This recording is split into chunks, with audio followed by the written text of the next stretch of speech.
Hello, hello everyone. Everyone. Welcome to the class session.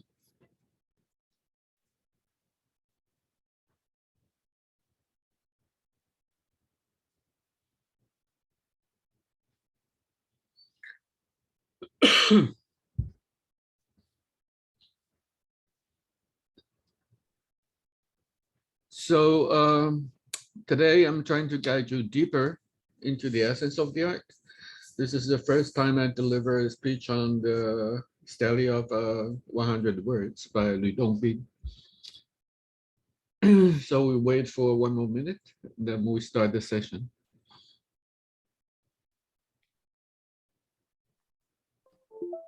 Hi, Howard. Hi, everyone. Hello, Terry. Hi, Howard, Hi, Emil.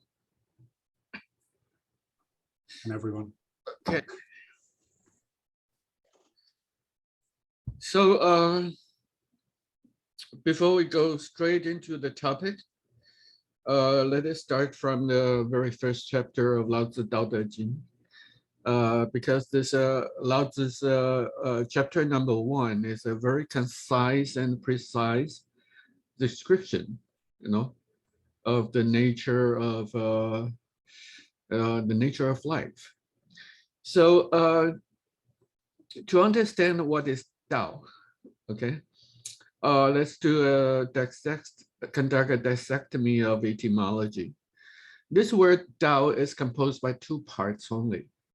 Okay, and the first one is your head.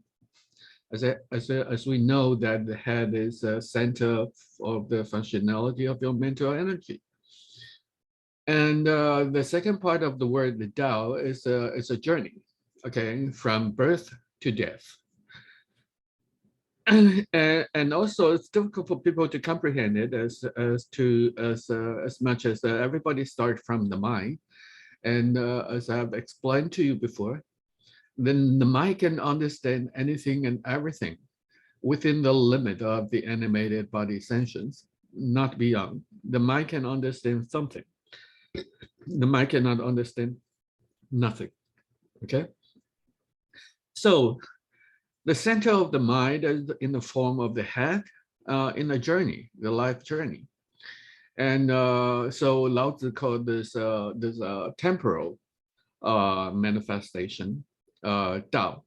You have to switch over, from the mind to a more ontological, subjective, and from the state of oneness to comprehend this. It's talking about the coming of life, the nature of life. So, say,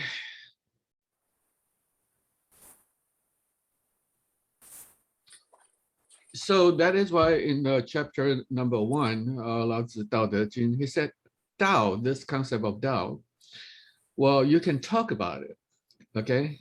But the word itself is not Tao, because by default, it defies the capture of words. It's bigger, and it's much bigger than what your mind can possibly comprehend. And you can name it, but the name itself is not Tao, okay? And because whatsoever is nameable is conceptual by nature, and anything conceptual is still of the mind, bounded by the mind. So at the best, you can intellectualize it, but this intellectualization by itself is not Tao. Okay. The nameless, that is beyond the limit of the cognition of the animated sensations. The nameless is the beginning of the heaven and earth. Here, heaven and earth is referring to the manifestation. Okay. The nameable, that is within the domain of the animate perception and cognition of the animated body senses. Whatsoever you conceive and perceive, you can name it, you can label it with a name. And with them within in this domain, this is the coming of all beings. Okay, this is the maternity of all beings. And therefore, Lao Tzu said, remain with no being, okay? To witness this life manifestation as a show, so that you can observe the majesty and mystery of this life creation mechanism. Remain with beingness, okay? That is remain in oneness with this consciousness, so that you can witness the aperture of creation, okay, from within yourself. Being and the no being, those two derive from the same source, yet different in names. And both can be called mysterious, okay? It is the mystery of all mysteries, okay? The maternity of all mysteries, okay? So if you're in the mind, the spiritual teaching, this concept of Tao is a mysterious concept, okay, to the mind. But devoid of the mind, okay, you are in oneness with it.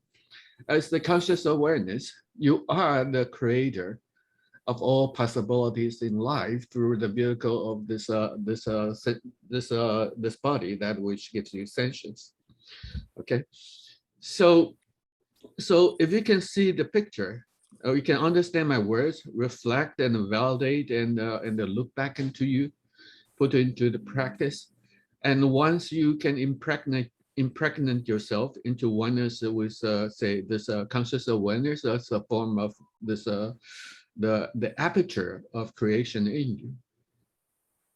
Lao Tzu's chapter number 1 demystified the potentiality of all mysteries. So I want to remind you that in Prana Dynamics, if there is a mystery, you yourself is the mystery, okay?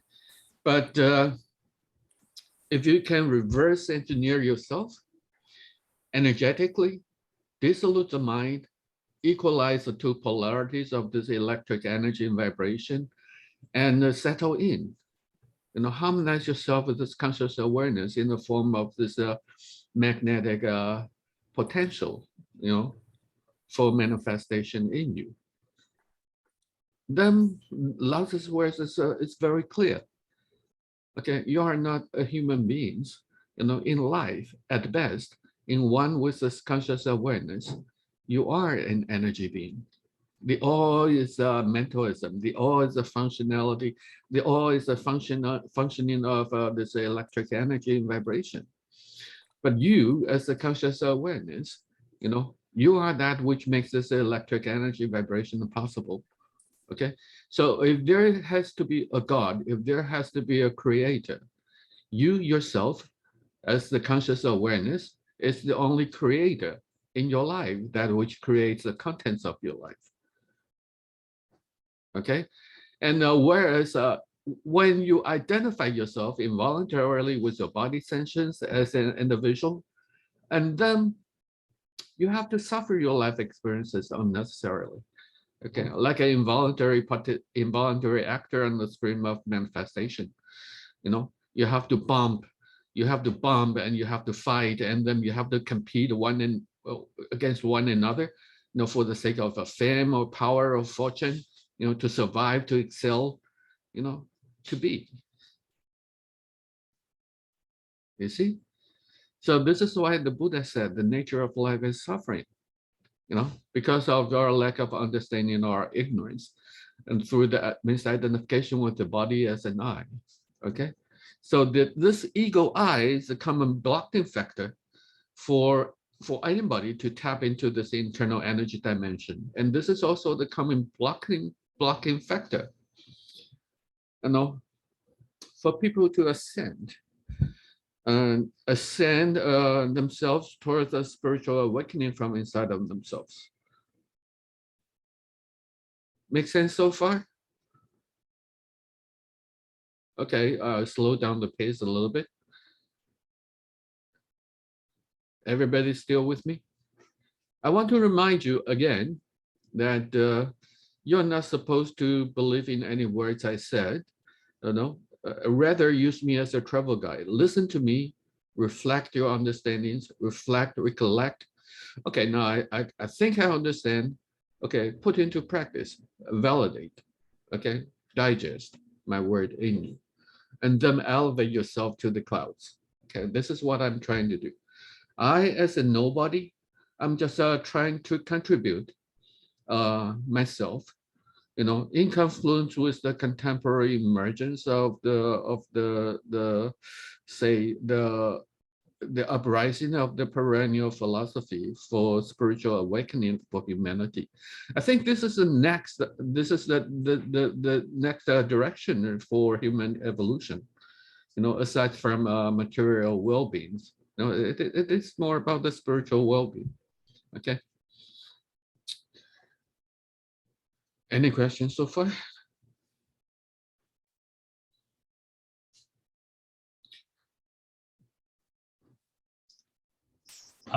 Howard? Yes. Good evening. Hello. Yes, can you hear me? Yes, hello? I can hear you. Yes, I would like to ask you, it's a big topic, but can you please give us your idea, what is the difference between Buddhism and Taoism in terms of the working with energy and the perception of life?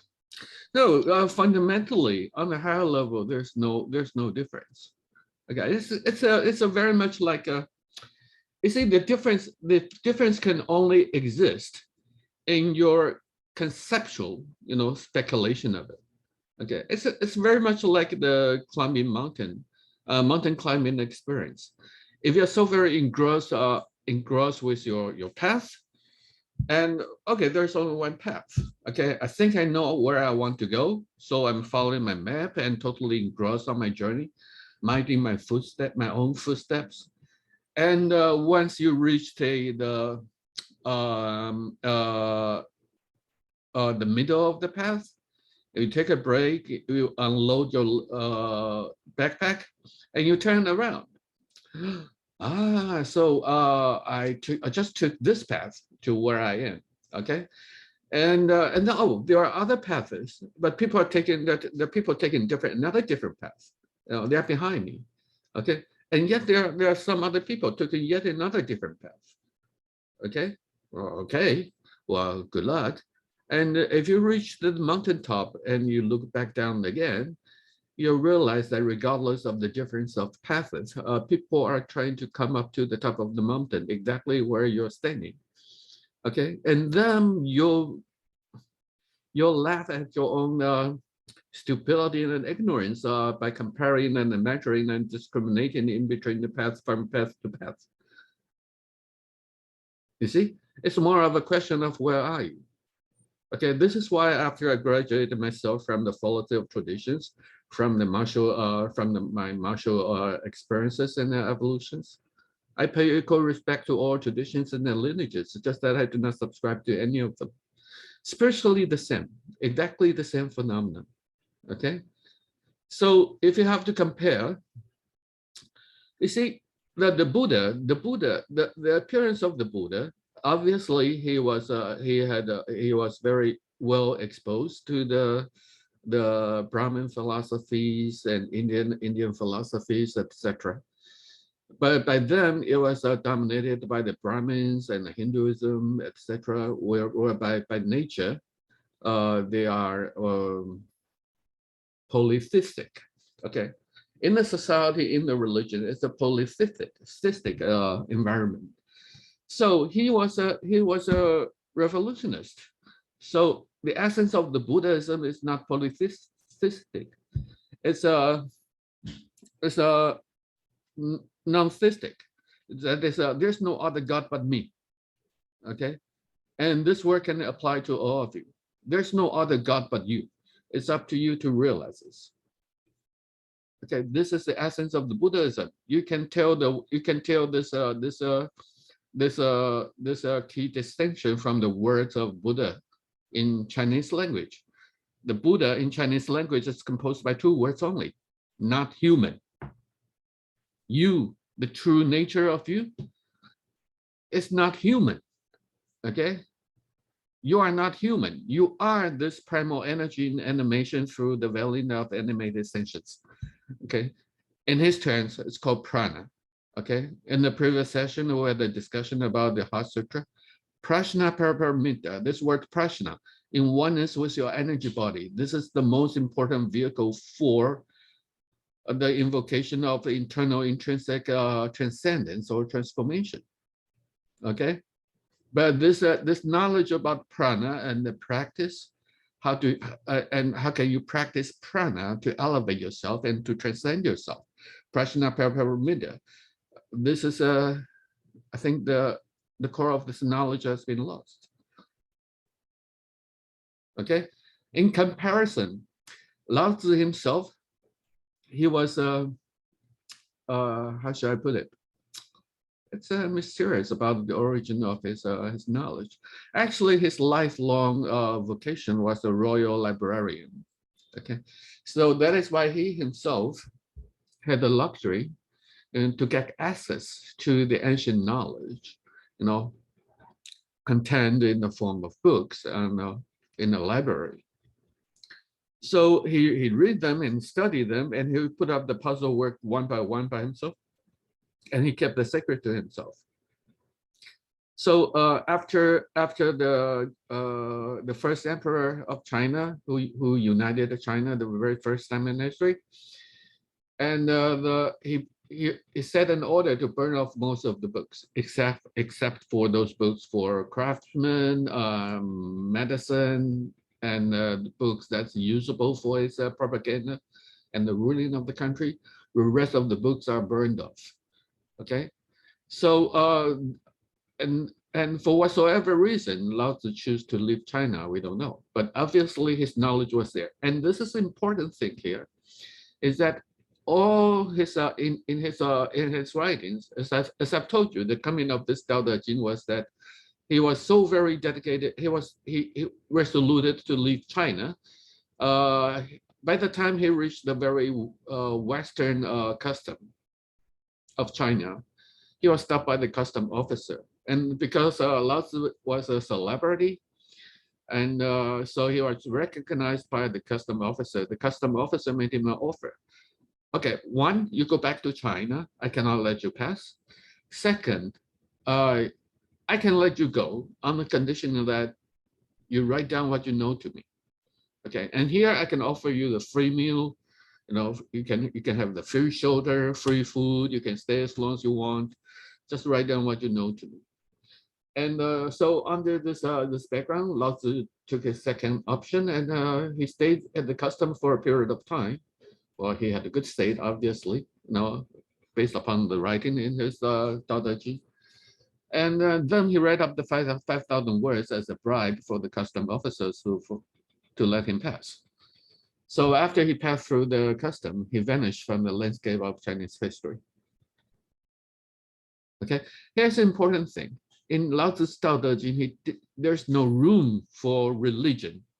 Okay, because if you fail to capture the essence of the art, and still you are contrived with your conceptual or mental speculation in the form of belief, okay, you don't understand what he was talking about. Okay, and that is why many years later, this Tao, this conception of Tao, you know, expounded by Lao Tzu, then later, hundreds of years later, degraded into the form of religion, okay, called Taoism. As I said, any ism of Tao or any ism is still of your intellectual, conceptual speculation, okay, trying to understand what is beyond the limit of your animated senses. So all efforts will fail you. Okay, so that is why prana, the essence of prana dynamics is that don't even think, don't even try. Okay, because regardless, as an individual within the boundary of the animated sensations, as an individual, it doesn't really matter how hard you try. The shadow cannot become the substance. Okay, you will remain in boundary, you know, within the animated trinity in animation. You see, so that is why the essence of prana dynamic is that, okay, that recognizes. So within the boundary of this trinity, try to dissolve this I, okay, energetically, equalize this I, dissolve this I, okay. Once you can dissolve this I, to whom does duality hang on to? Nobody. And this duality, they are just the two polarities of the same electric energy and vibration, okay.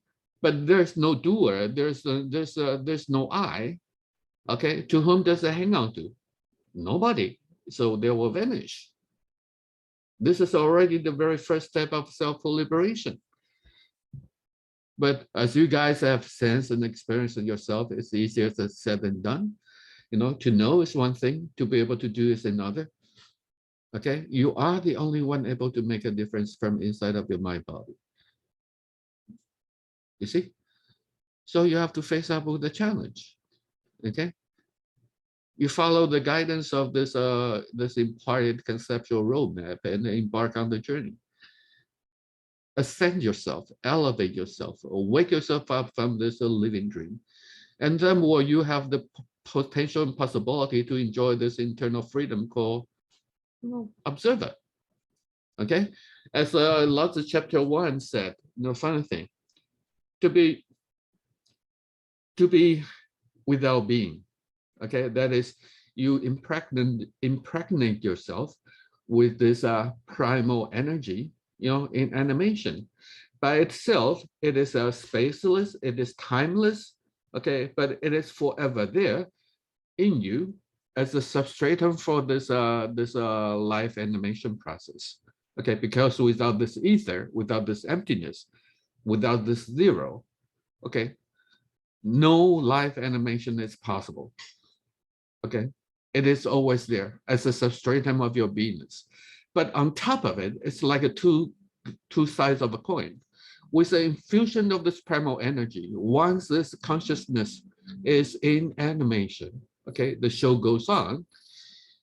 And he said, with beingness, in oneness, impregnate yourself into oneness with this beingness, because this beingness is the mystery of all creations. Okay. And beingness and non-beingness, they are two sides of a coin, okay? And they are the mystery of all creations. I'm not talking about a philosophical speculation. I'm talking about the de facto, you know, actualization of what's going on in you as of the moment of now, okay?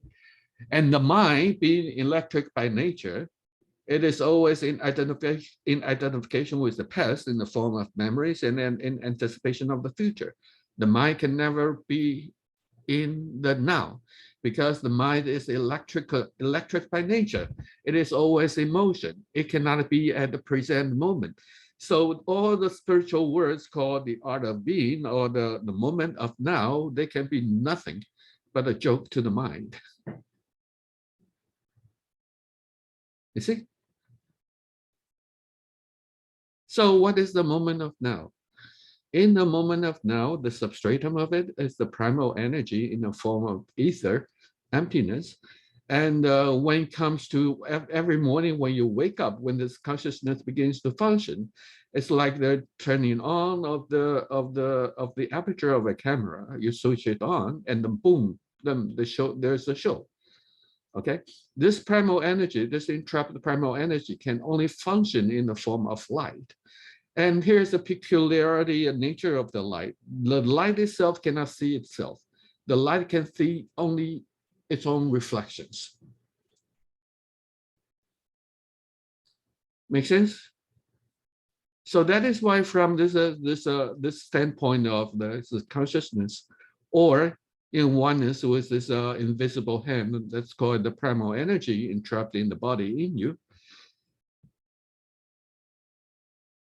whatsoever you can feel and sense and see and cognize and perceive is nothing but your own reflections.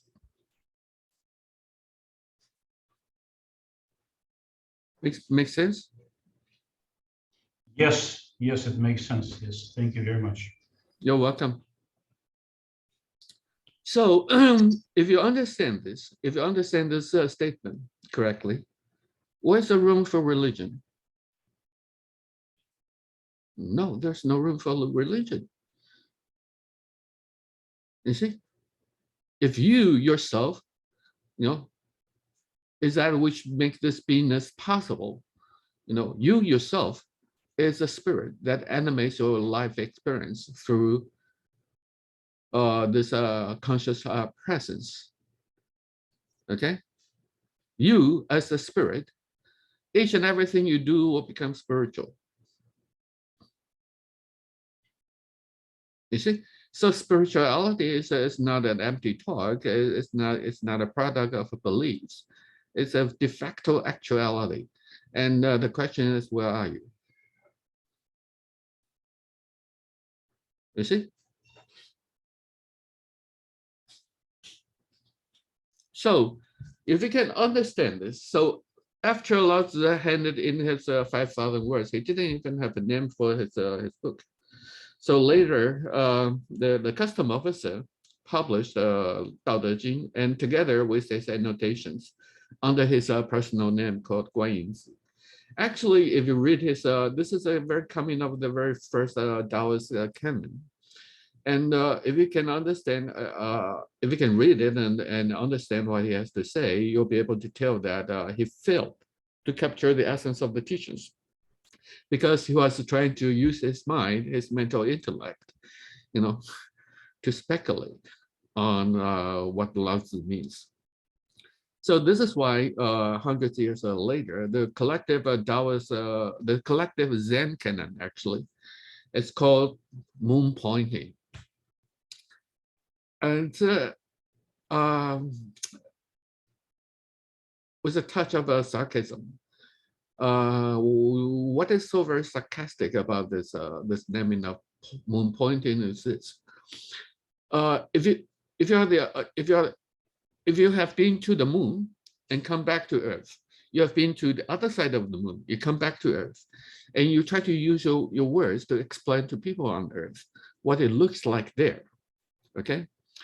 You can be a very good speaker, but regardless how well you can describe it, people will be still scratching their heads, and they cannot understand by words what do you mean by what it looks like on the other side of the moon.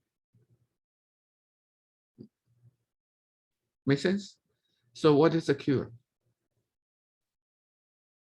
The best way is to buy them a ticket, to send them to the back of the moon. If they can survive and come back to Earth, then you don't even have to talk a word. Okay, they know what it looks like there. And exactly the same phenomenon. It happens time and time again on the history, in the historical landscape of humanity. You see, from generation to generation, we have all different spiritual emanaries, trying to explain to people, speaking to people, teaching to people what it looks like on the other side of the moon. Okay, and after hundreds or thousands of years, you look at humanity nowadays. Have we really evolved at all spiritually so far? Not exactly. Not exactly. It's in comparison, it's pretty much the opposite.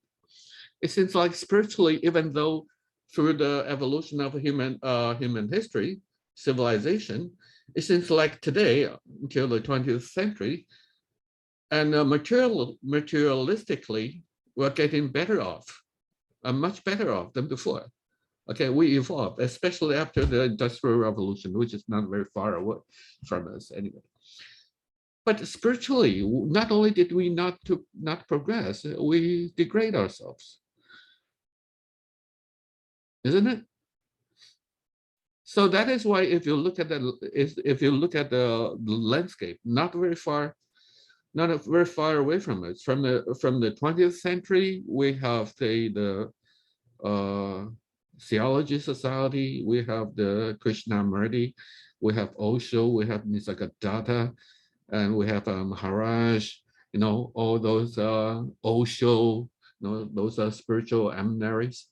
And so it seems like the Western people have the luxury to have the direct access to their teachings, but still we, humanity, is still bound by the same dilemma. People are so very much entrapped by the mind, and they're so very entangled with their conceptual understanding and speculations. Not many awakened people is still available to us today. Isn't it? Yes, I agree with you, Howard. And sometimes when I've also heard about this pointing to the moon explained or dismantled a little bit different, meaning here's my finger pointing to the moon, but if you look at my finger instead of understanding the essence of the moon, meaning all these words that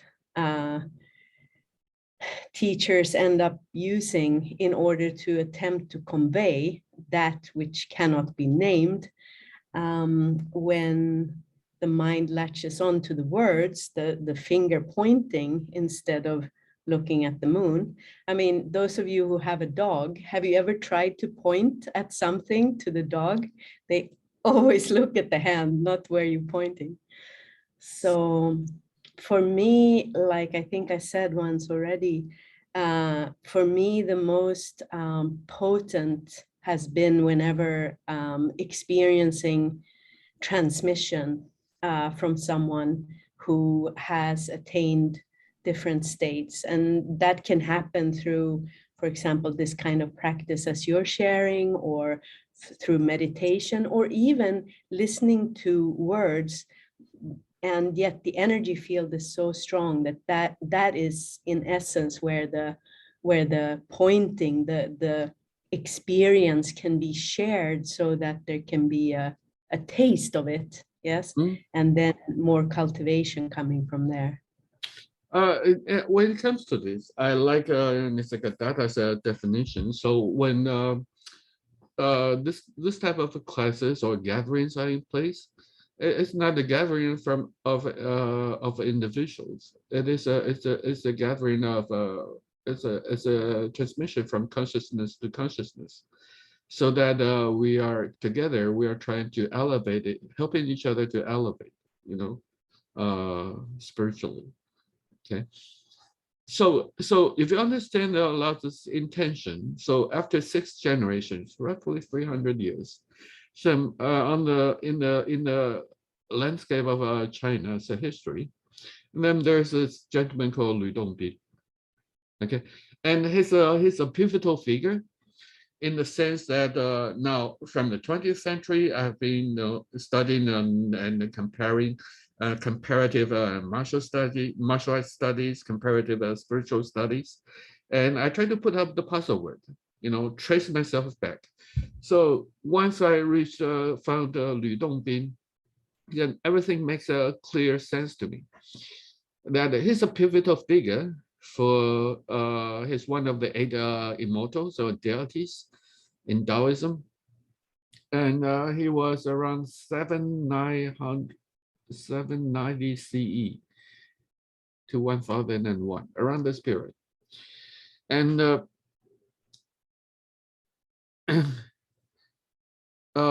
he himself,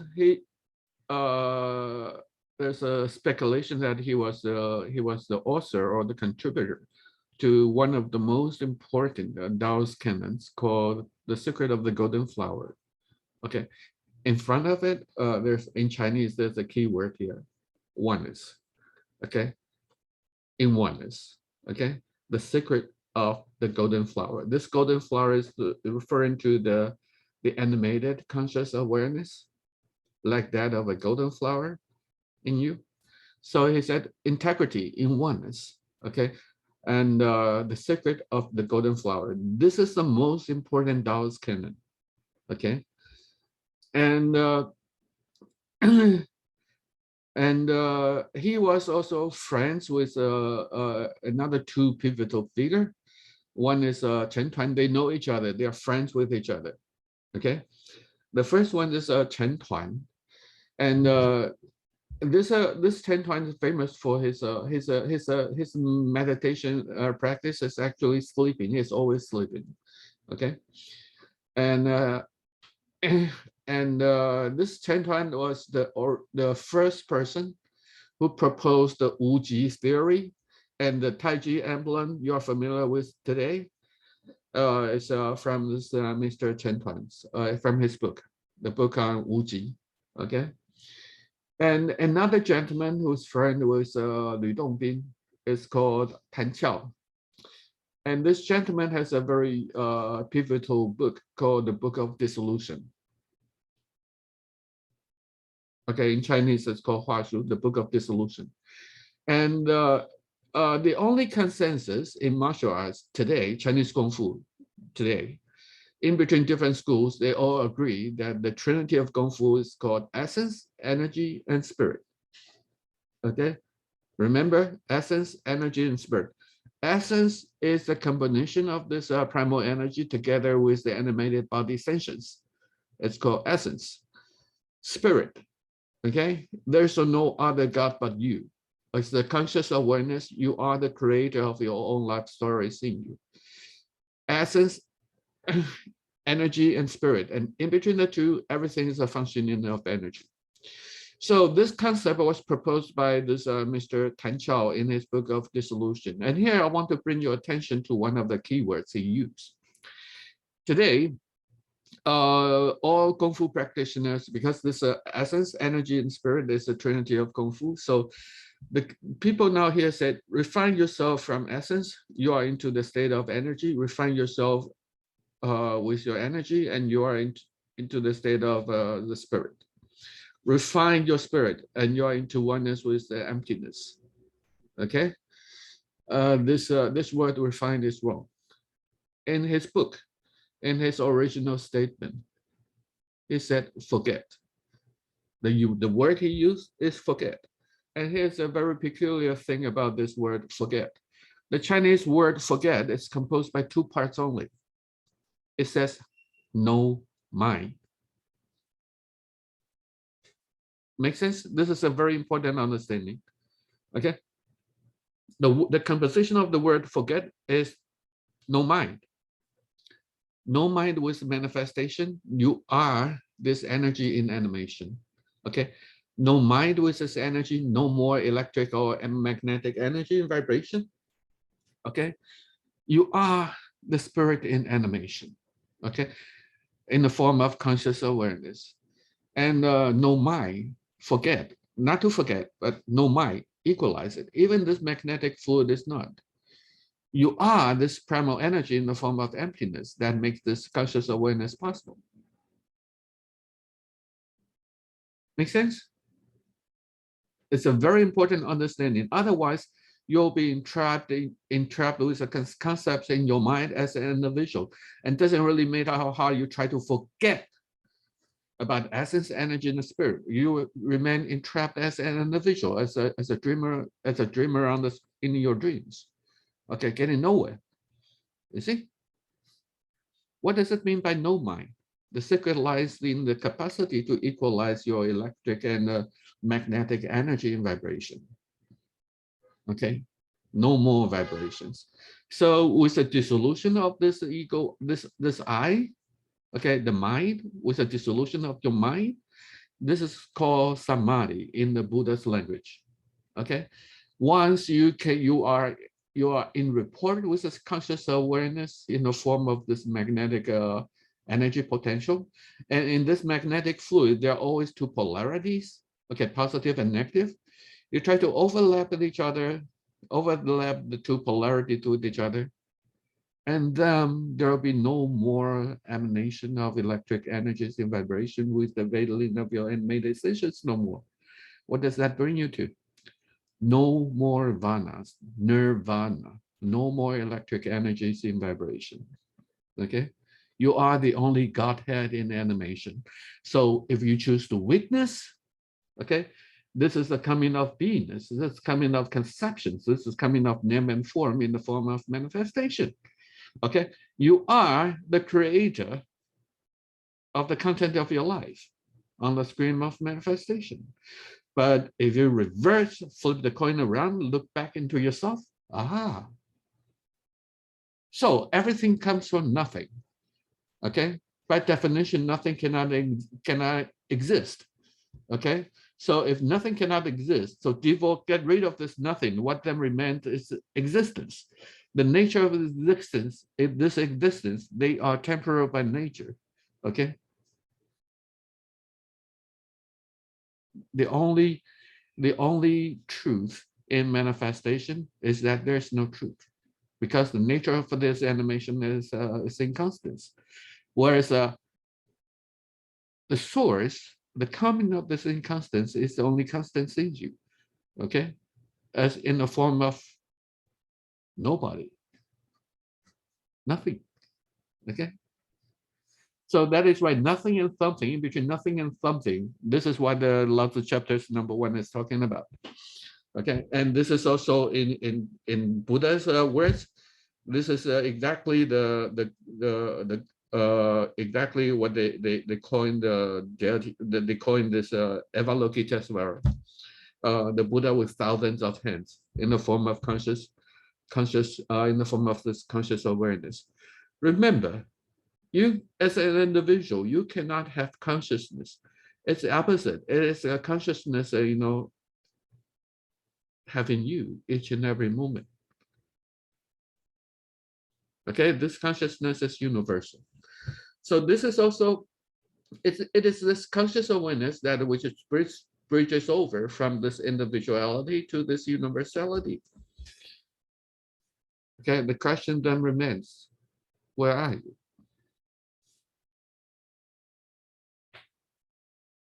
Make sense?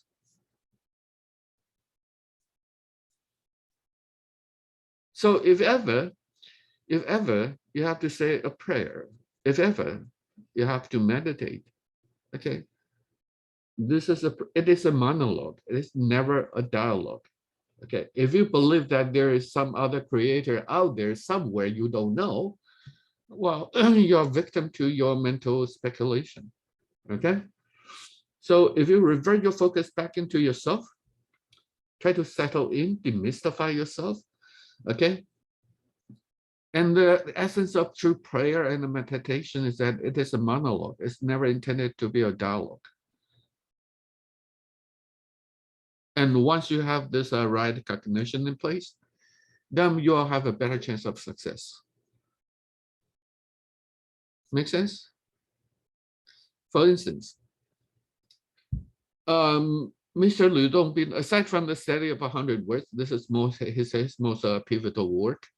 He was a prolific writer and a poet. So the title of his poetry, he called Rootless Tree. Okay, this is his favorite title of all his poetry, Rootless Tree. Okay, and in Brahman they have a similar concept. That is, why from nothing to something? What is the mechanism? You know, where does consciousness come from? Where does life come from? Okay, in Brahman philosophy they have a concept they call the manifestation, the Brahman, okay, it's a child of a barren woman. Think about this thing. The manifestation is a child of a barren woman. So a barren woman cannot have a child. This is a common sense. So a child of a barren woman is a mission impossible. So if it's a mission impossible, then what does it mean? It's temporal. It's just a temporal happening.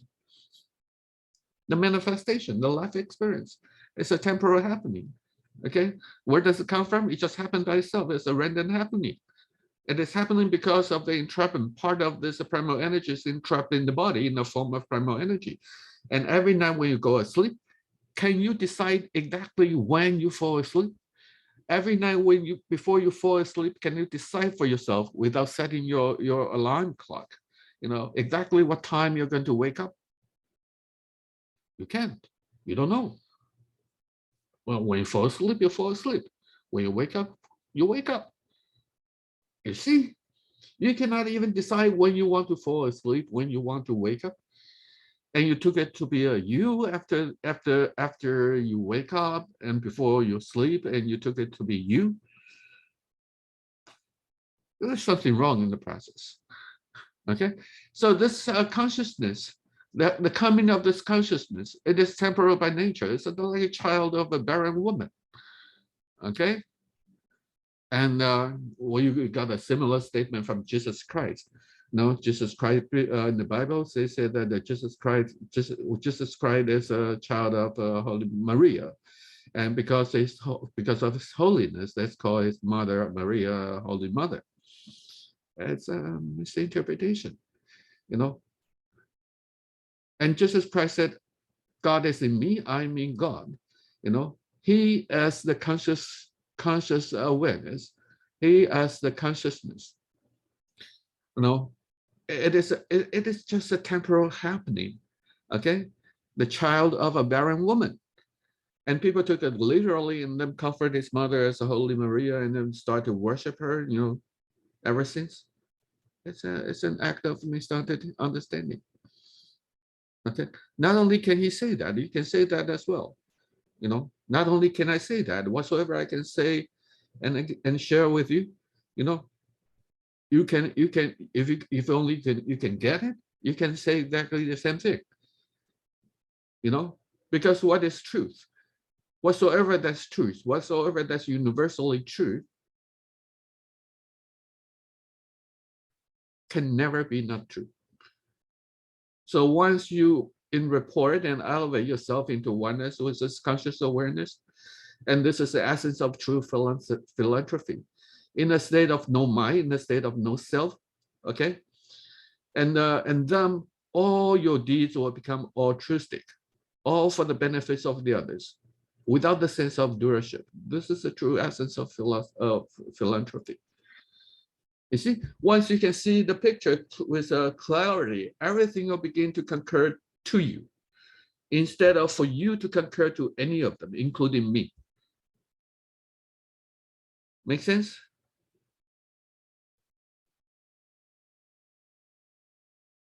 Are you still with me? Any questions so far? Makes sense. It's I think you're opening up my eyes or our eyes to life, and it's a multifaceted approach because it involves every part of our lives. And I think I'm jumping from elevated level of consciousness into ordinary life where I'm governed by mental energy most of the daytime. So the challenge is to spend more time in this other state, I think, and less time in this. The challenge is very simple. You know, in the essence of prana dynamics, to know is one thing, to be able to do or to be able to be is another. All right. It's your mind, it's your body. You are the only one able to make a difference from inside of yourself. It is up to you to unify, to harmonize yourself into the state of spontaneity and intuition. So that is why, to me, both martially and spiritually, anything that is spontaneous, anything that's intuitive is correct. You know, as long as it's free from the shadow of the mind.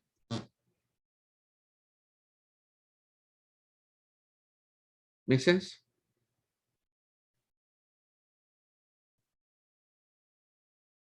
Any questions?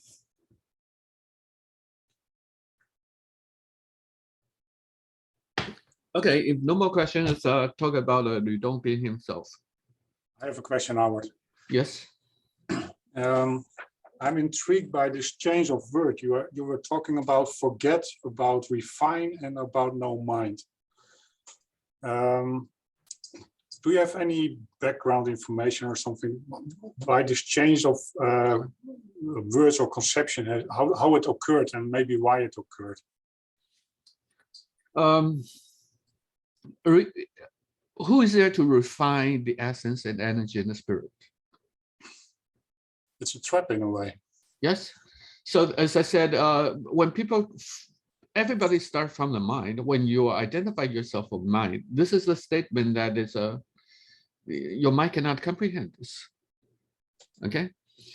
And the word of to forget, just that etymologically in the Chinese language, it is composed by two parts. It says no mind.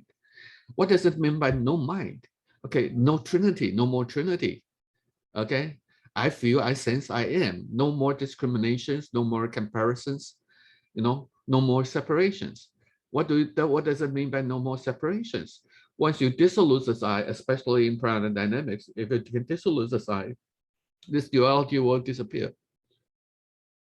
Okay, because there's nobody there, so they'll disappear. And this is the quickest way out. Okay, and once there's no mind and duality disappear, what remains? Conscious awareness in the form of this magnetic potential. Okay, and once in the state, and then from this magnetic fluid, you just overlap the two polarities of this magnetic potential onto one another. This is a higher level of meditation. This is the prajna paraparamita, and once you can successfully overlap them, and this is what they call nirvana. Okay, so this is the state once devoid of this essence. Okay, no more magnetic energy and vibration emanations.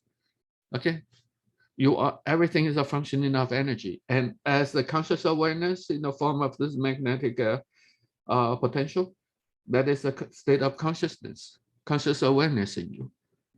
Okay, so with this presence, then on top of it, it's just an extrapolation of this magnetic potential to the electric energy and vibration together with the animated body sensations, and then there's a coming of your world. So far so good. So what does it mean? No mind, no more electric energies and vibrations, no individuality. This individuality is in existence because of this say separation and extrapolation from the center of your body energy into body energy and this mental energy, and this is a coming of I. Intrinsic energetic tensions in you. So by dissolution of this I, we try to harmonize, confluent your mind-body energy in you. Remember? Okay? Internal breathing. And then once you impregnate yourself with this magnetic fluid, we try to modulate this magnetic fluid throughout the fascia. Okay? And this is an internal baptism. This is an internal repentance, sacrifice, baptism, and whatsoever. Okay. So this is an empirical practice and the know-how. Okay. So you forget about the essence. You are in the energy. Forget about this energy. You are this magnetic potential for life animation. But if you flip this coin around, back to yourself. This is a mechanism of creation. There's no other God but me, who's creating this temporality called life experiences in the form of manifestation. It's a life show. It's Tao, from the birth to death of the coming of this mind. Make sense? Yes, it makes sense. But I'm intrigued by, like, you were talking about the books that were burned. It's an action. There's a reason for the action, right? And I wonder if there's also a reason for changing concepts like no mind to refining. No, there's no direct say. Or it's just ignorance. It's just ignorance. As I said, the idea, the concept to refine is wrong. It's a mental interpretation.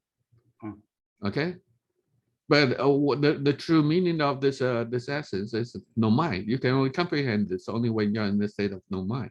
Then everything will begin to concur to you. Make sense? Yeah, absolutely. Thank you. Yeah. So I want to introduce you Dongbin's background a little bit. he himself was a civil servant and like a little mayor of a little town in Tang Dynasty in China. And later he got fed up with the politics and politics in bureaucracy. And so he resigned and he began to travel. And because he was okay, if you coin this term Taoist, okay, you replace this term Taoist with the spiritual aspirant, and everything began to make sense. He himself was a spiritual aspirant, a Taoist, okay, but he's not a member or believer of Taoism, okay.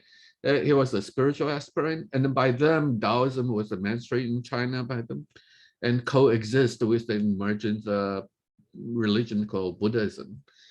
So he traveled around the country and he met several different teachers and mentors, and some taught him the internal alchemy, Taoist alchemy, and some taught him the energy work, some taught him the mystics, the magic, and some taught him the swordsmanship.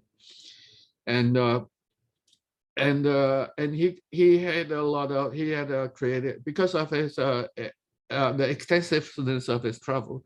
That is why the emergence of legends in the landscape of China. Right?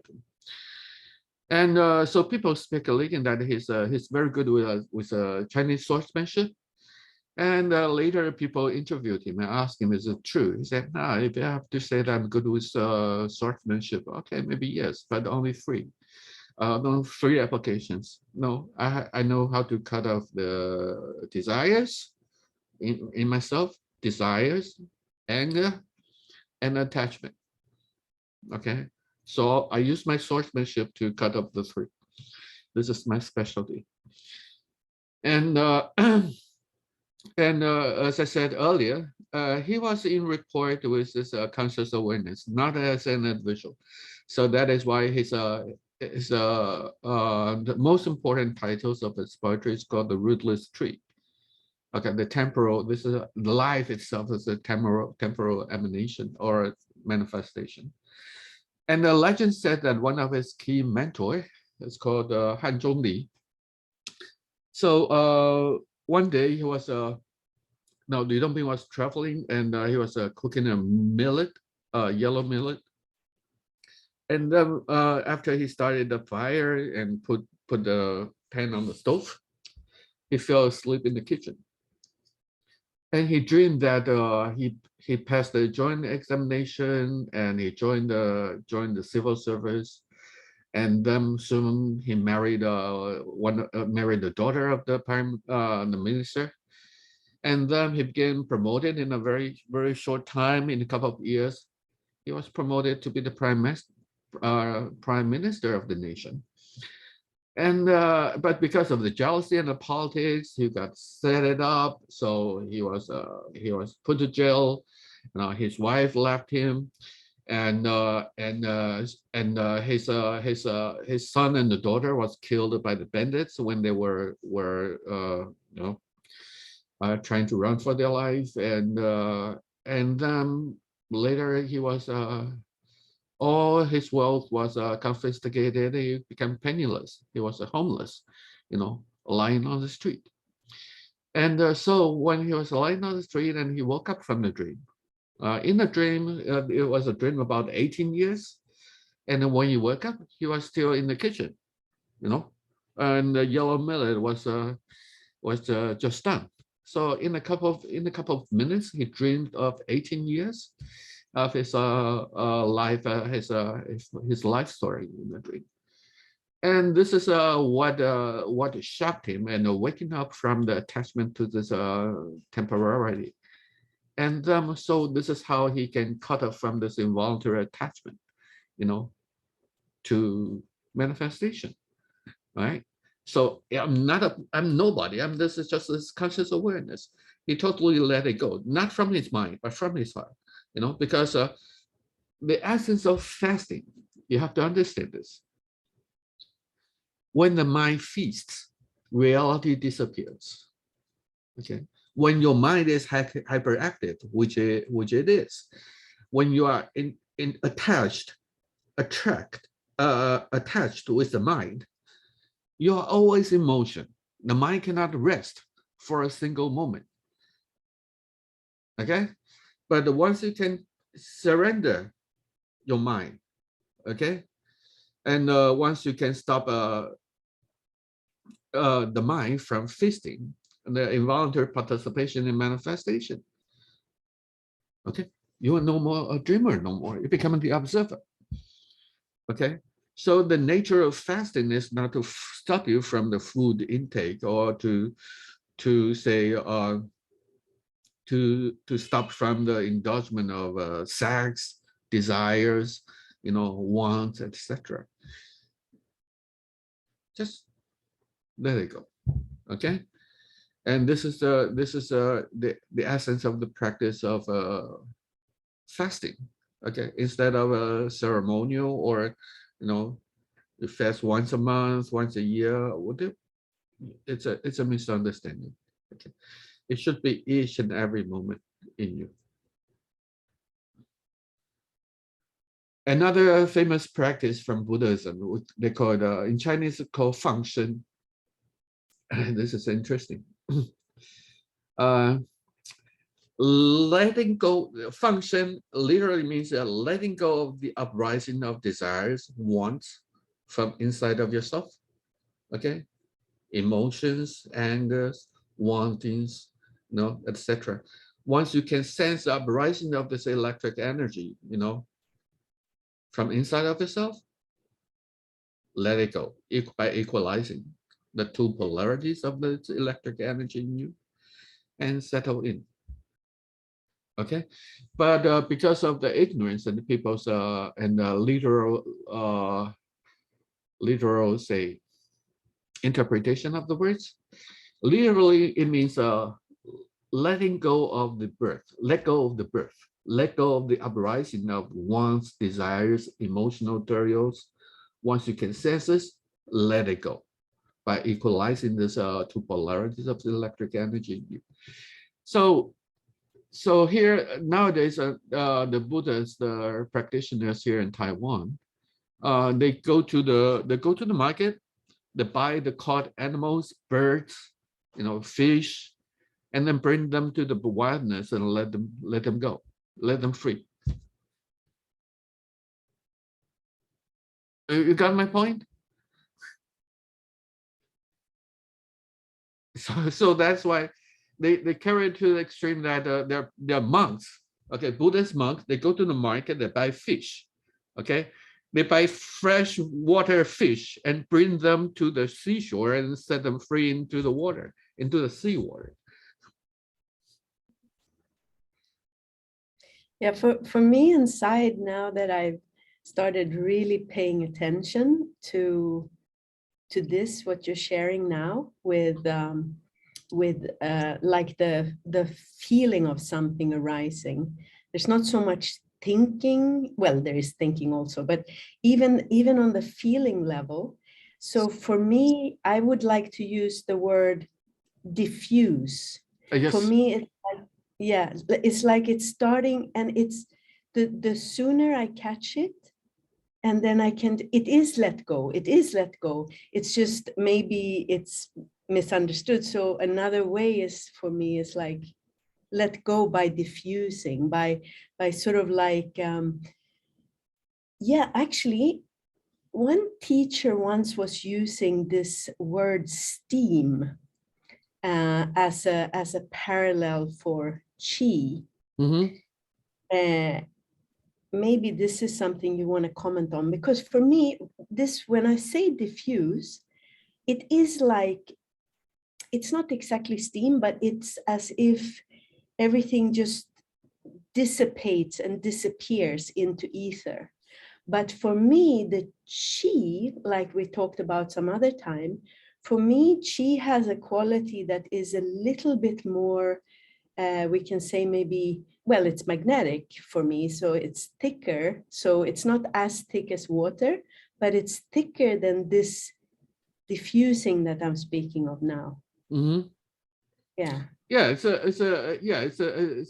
a plausible word to use, diffusing. But diffusing, there's a doer and a done.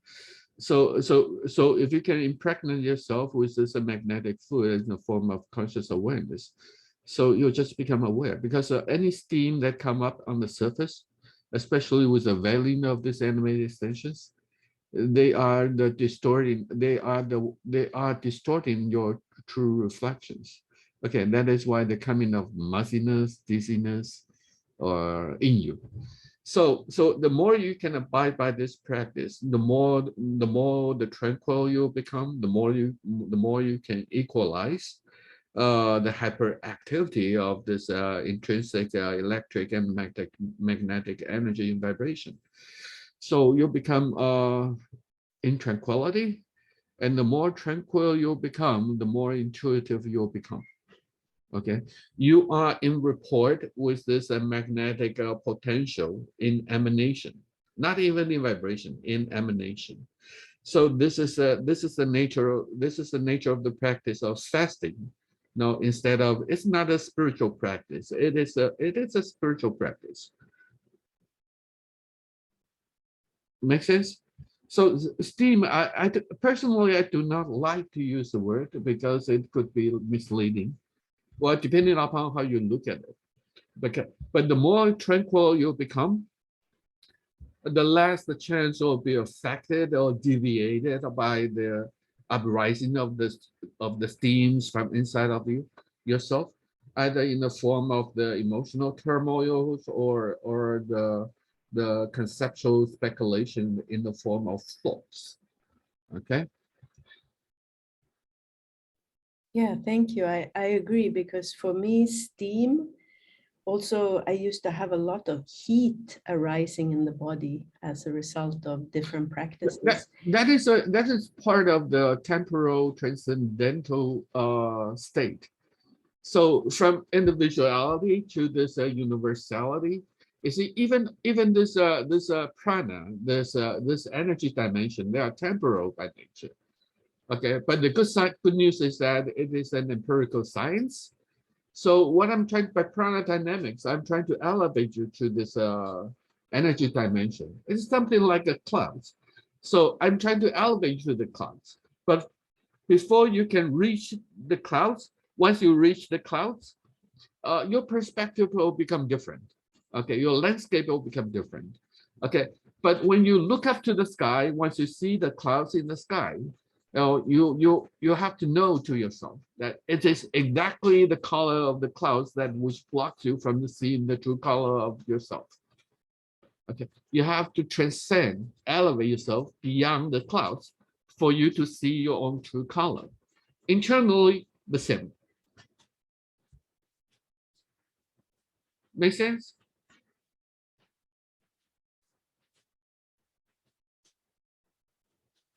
Any questions?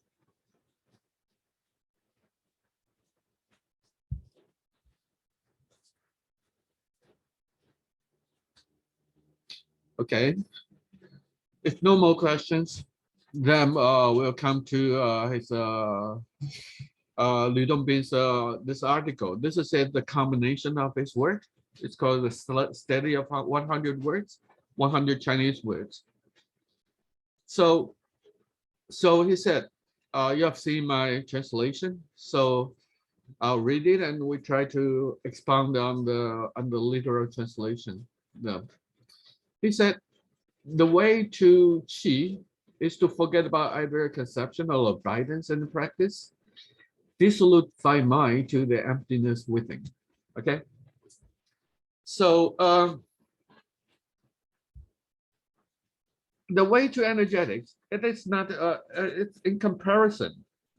Most of the qigong practitioners, they want to practice this energy work. They want to have something. They want to become something. They want to have a healthy life. They want to become immortal. This is a misconception. Okay. So in the first statement, the way to energy, the way to internal energy is to be in the state of no mind, to forget, in the state of no mind. Forget about any conceptions, any thought, forget about any practice, any abidance, just surrender your mind to be in the state of no self. Okay, and in this state of no self, in oneness with this conscious awareness, be there any emanation, any motion, you know where they are from. Okay, try to equalize yourself, to refrain yourself from this involuntary attachment, you know, to participate with the uprising of desires, wants, attachments, etc. from inside of yourself. You just become aware, you know, you are this conscious awareness in you. Okay, so once you can see this picture, once you can see your own true color in you, you know, be aware of the fermentation and stillness within in the form of awareness in you. No, why bother to seek anywhere else? Okay, there's no other creator but you in life. Okay, there's no other creator other than you. Okay, where else? Who else are you seeking for? Okay, so you will just settle in with your internal tranquility inside, and report yourself into oneness with this conscious awareness, you know, energetically. Okay, so in beingness, in between beingness and no beingness, in beingness, you as the conscious awareness is the only constant, you know, witnessing the show composed of the inconstants on the screen of manifestation in you. Okay, therefore, reflect from this constants in the form of this conscious awareness in you always, you know, be free from attachment towards manifestation. Okay, don't get lost with the involuntary attachment to manifestation into the form of I, who suffer your life experiences unnecessarily. Okay, and the mind abides by the freedom from ignorance. When the mind is free from ignorance, chi resides. This ignorance is referring to the involuntary attachment to the uprising of energetic ripples or emanations, you know, from this consciousness to the dominance of the mind in the form of involuntary attachment of it with the uprising of wants, greed, desires, etc. Okay, the dispersion of this electric energy and vibration, like a drop of water, that which causes the ripples. The ripple begin to ripple off from the center. Okay, and this rippling off, it is also connotation of this dispersion of energy from inside of yourself. You're wasting your life energy unnecessarily. Okay, so stop yourself from this involuntary attachment to this energy, to this electric energy vibration. So as long as there's no involuntary attachment to this electric energy vibration, once there's no more electric energy vibrations, you know, and this energy will settle in, and the more you can settle it in, the better the tranquility, the better the chance of equanimity, and the better the chance for you to harmonize with this conscious awareness in you. So with this reversal and harmonization of this electric energy, electric and magnetic energy in you, with the overlapping of this magnetic two polarities of this magnetic potential in you, and this is called the golden elixir. This is called Dan.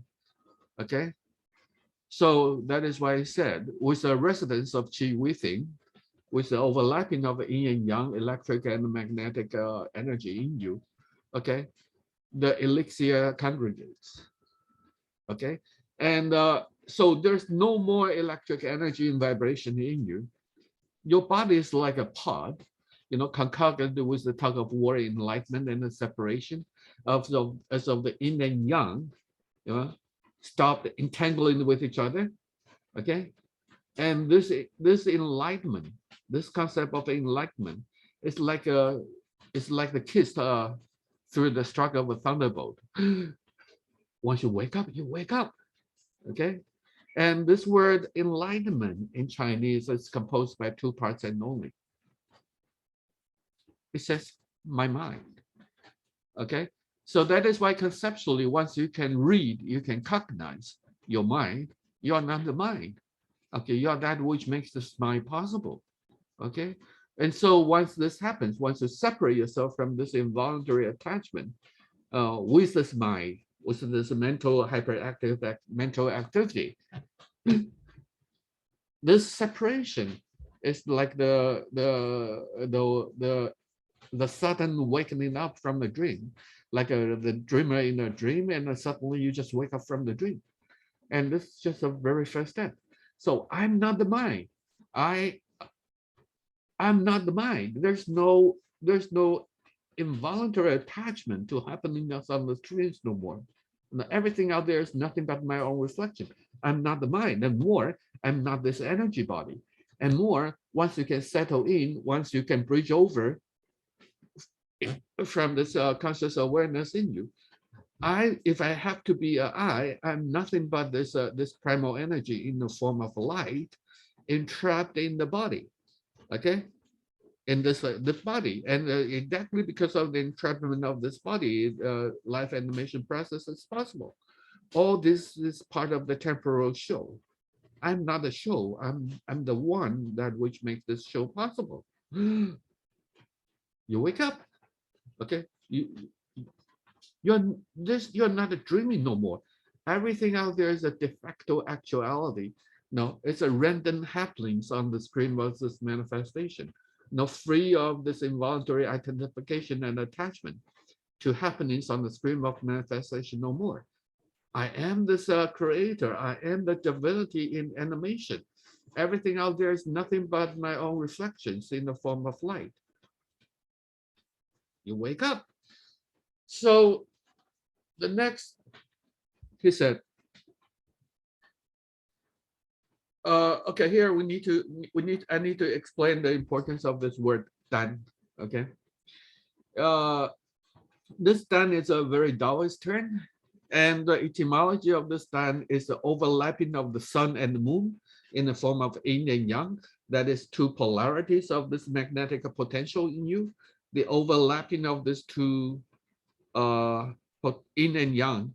Okay, and we barbecue them. We put a string them up, okay, and this is the dan.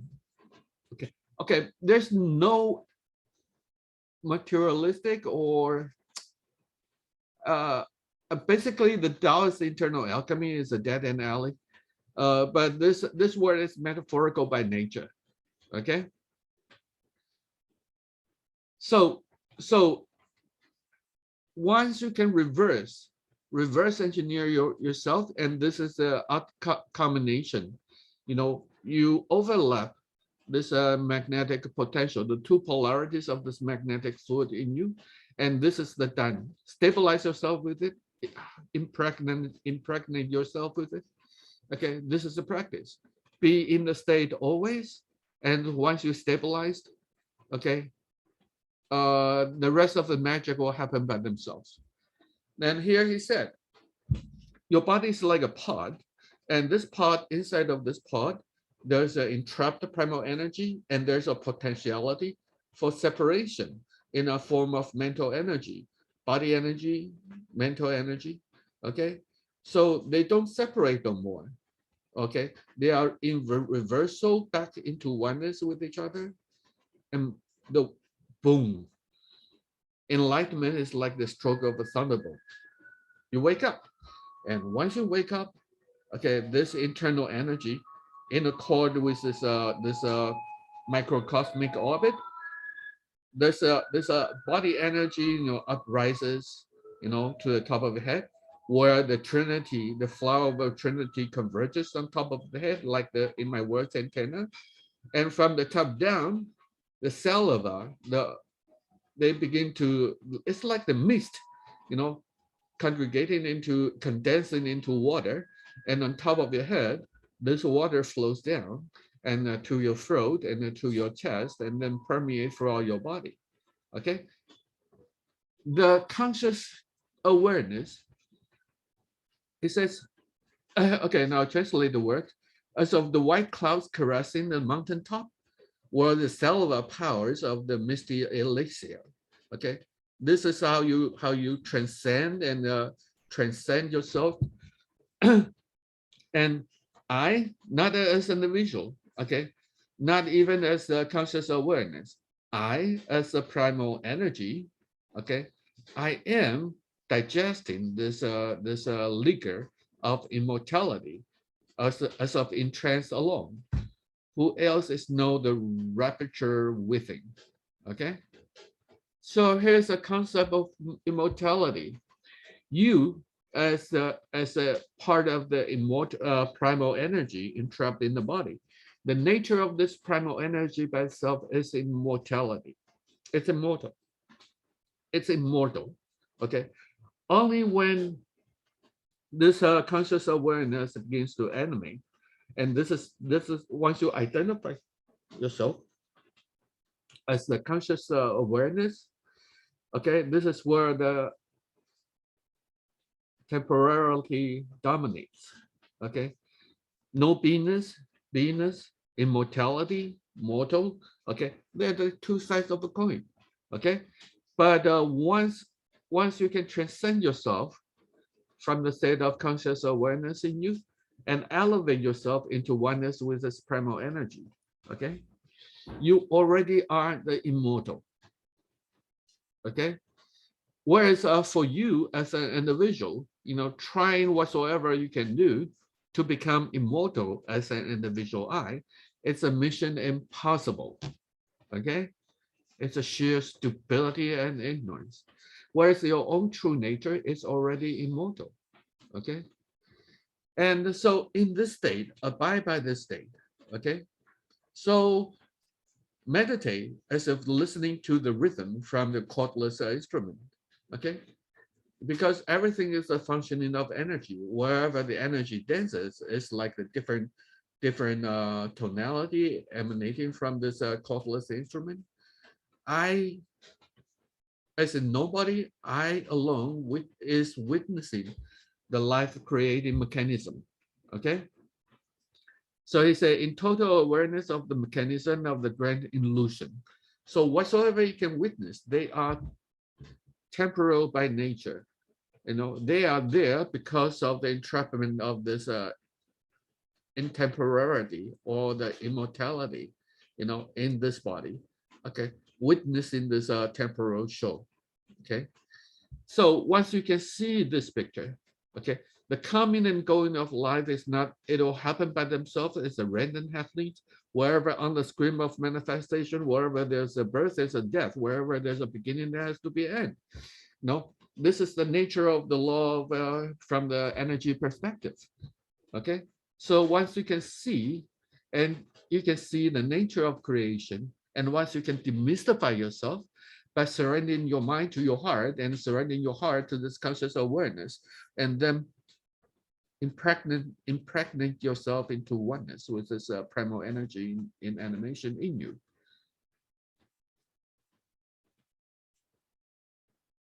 There'll be no worries. Okay, you are the witness of this. You are not only the witness, you alone are the creator, of the content of your world. You see? Not as a person.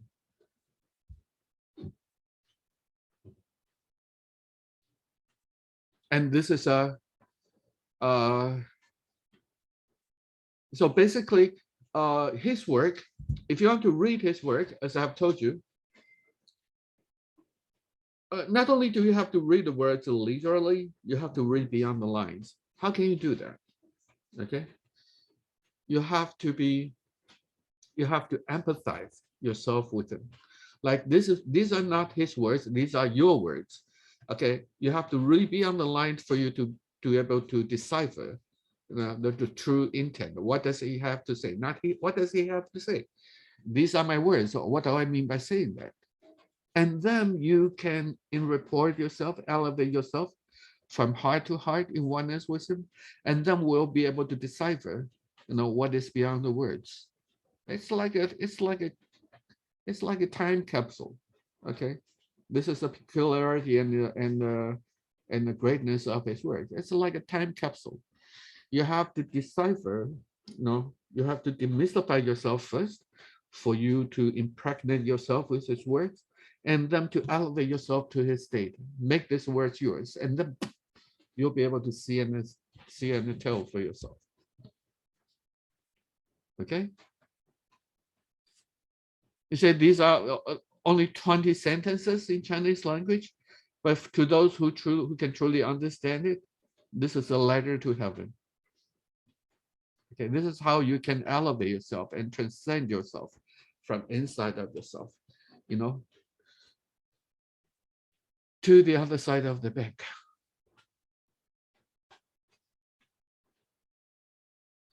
Any questions?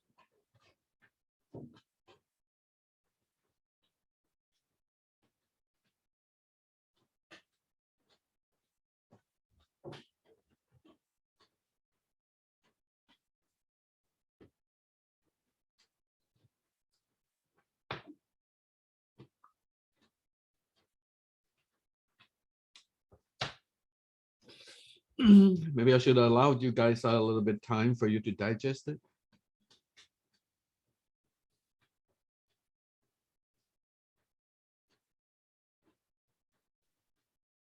Okay, I can ask a question. In the third verse, it says, enlightenment is of the kiss by a sudden thunderbolt.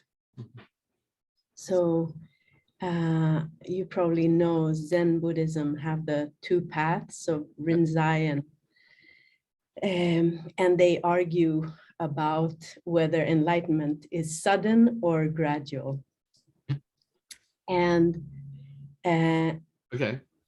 My experience so far, and what I hear from some, is that perhaps it's both. Perhaps it's a sudden thunderbolt, Yes. and then there's this integration period.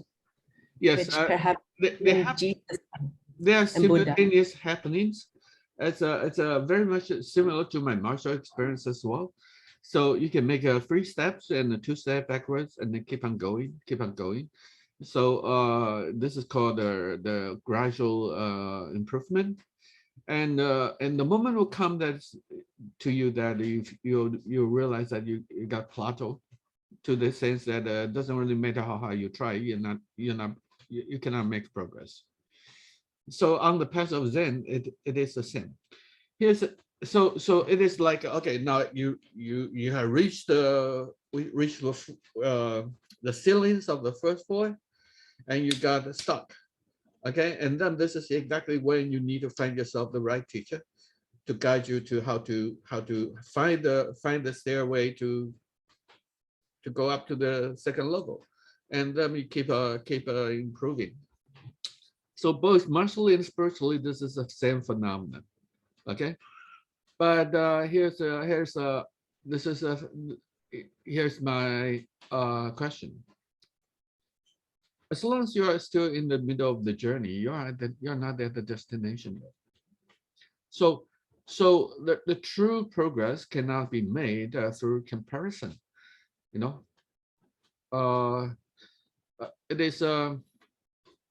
It is like when you truly open up. In my case, for instance, martially, my true transformation and transcendence begins to accelerate the moment I took a vow to myself to forsake the fighting. Okay, and a similar story happened to the Buddha. By the time he practiced ascetics, and to the extent that he almost starved himself to death. He was resuscitated by a shepherd girl who fed him the shepherd milk, goat milk, and he got resuscitated. And then he was he looked at the Bodhi tree. He said, "Now, I've been trying so hard, trying so very much, to the extent that I almost killed myself. Now it seems like everything's hopeless." So he took a vow to himself. He forsake this internal fear of death. He took a vow to himself that now I'm going to sit down beneath the Bodhi tree. I'm going to keep on with my practice and meditation. If I cannot find the truth, I would rather die than standing up again. Okay, it is with this resolution that he said.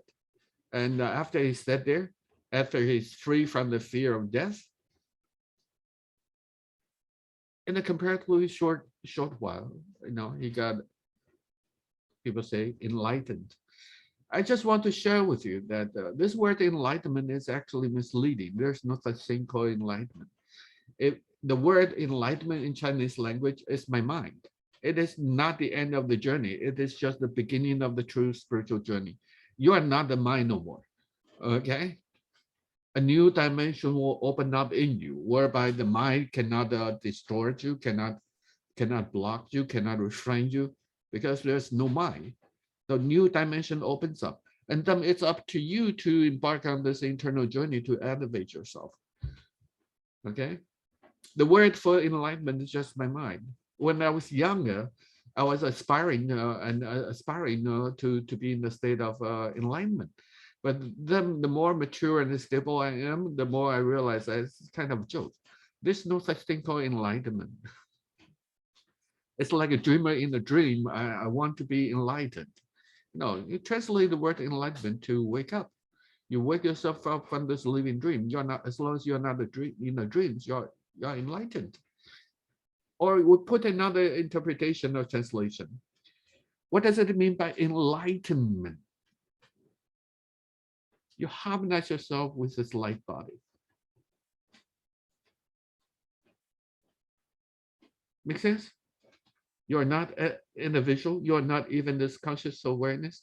You are this primal energy in the form of light entrapped in the body, that which animates your life experiences. Okay? This is what it means by enlightenment. Yes, I like that. And then also feels as if it's a journey, and yet there is no real destination, if you know what I mean. There's no attainment, there's no destination. The destination is when you are still bound by the domain of your mind, aspiring to become somewhere. But once you surrender your mind, once you have reached the other side of the bank, then there's no more questions. There's nowhere to go. Life remains. Just like your perspective will become different.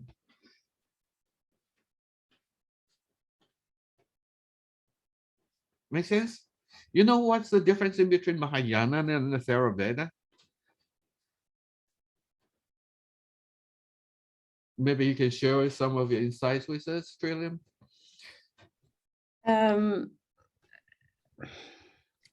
I cannot speak as eloquently as you can on the theoretical difference, but what I can share is some of the experiential differences that I felt. And living here in Thailand now for 7 years and attending some retreats and listening to monks speak and nuns, it's for me a very they call it the lesser vehicle or the lesser path, and for me it's just that missing some of the higher seeing. And that's not to say that there aren't monks who have reached enlightenment or the higher seeings. I cannot comment on that. I haven't met one myself, but the feeling that I get is that it's still adopting a lot of the instructions as a religion with not as much spaciousness of actually seeing the higher pointings and teachings in between the lines, as you speak of, for example, today. That would be my direct experience of the two differences. And also I can add Vajrayana there, because I've studied some of that as well, and there it becomes even more flowery, as we know, and even more to read between the lines. So yeah, that's my Historically and traditionally, the Buddhism got separated into two mainstreams. One is called Theravada, and another one is called Mahayana. The key argument is this, okay? To the religious Buddhism, as I said, most people start from the mind. To the mind, they need the guidance. They need the guidance of the Dharma, okay? They need the guidance of the Dharma. They need to have something for them to hang on to practice with. So that is why to people, to seekers, you know, from the mind, the Dharma is everything. Okay, without Dharma, there's without the roadmap, there's no journey possible. So the Dharma is everything. But to those who have reached the other side of the bank, you know, the Dharma is nothing. There's no Dharma necessary. Okay, so that is why they have debates, and then they begin to they have a debate, and then they separate from each other. Now here the word Dharma in Chinese is actually interesting. It's composed by two parts only. It says get rid of trinity. The Dharma, the intrinsic meaning of Dharma is to rid of the trinity. So for people who is bound by the Dharma, by the mind, the Dharma, they need the Dharma for them to learn how to get rid of the trinity.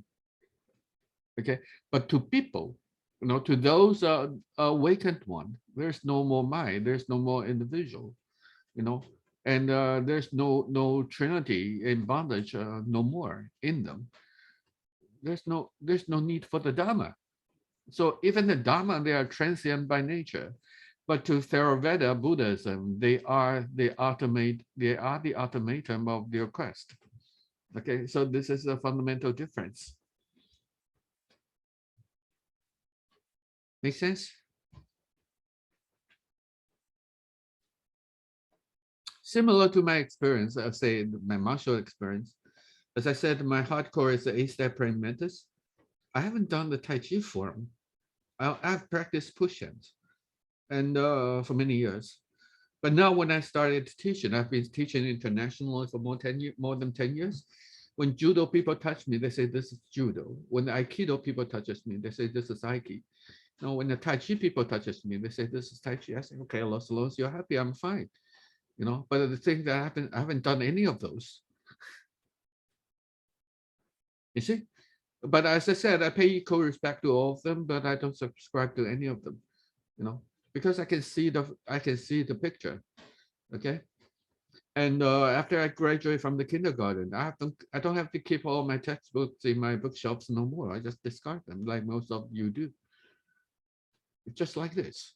And just that the deeper I'm in, the more the spiritual I then become. And then leveraging from my martial experiences, I'm a very rebellious person by nature. I don't take anything for granted. Okay, so if you cannot convince me, I'll not be with you.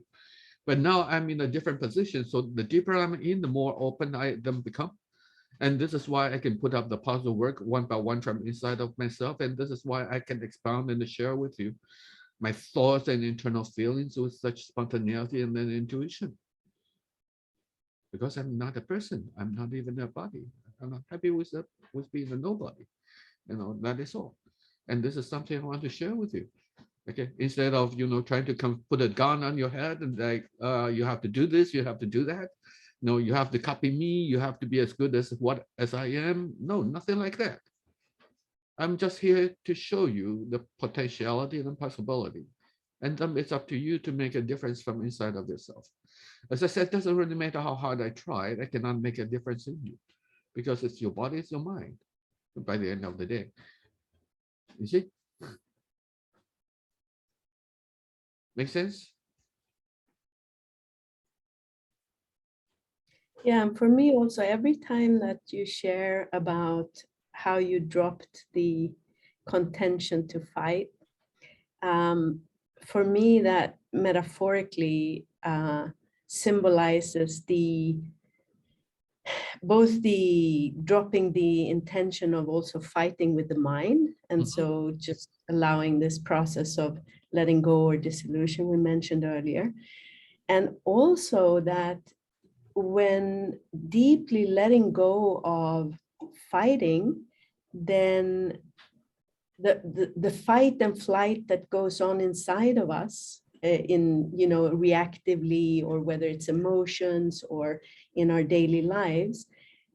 And also by letting go of that, that is how the oneness can appear, because the only thing that causes separation instead of oneness is that contention, is that fighting. So for me, every time you share that, it feels very obvious and natural, makes a lot of sense that it's like an internal conviction that in my case may have arisen, and it's still not in place every single moment. There's still habitual fighting that arises.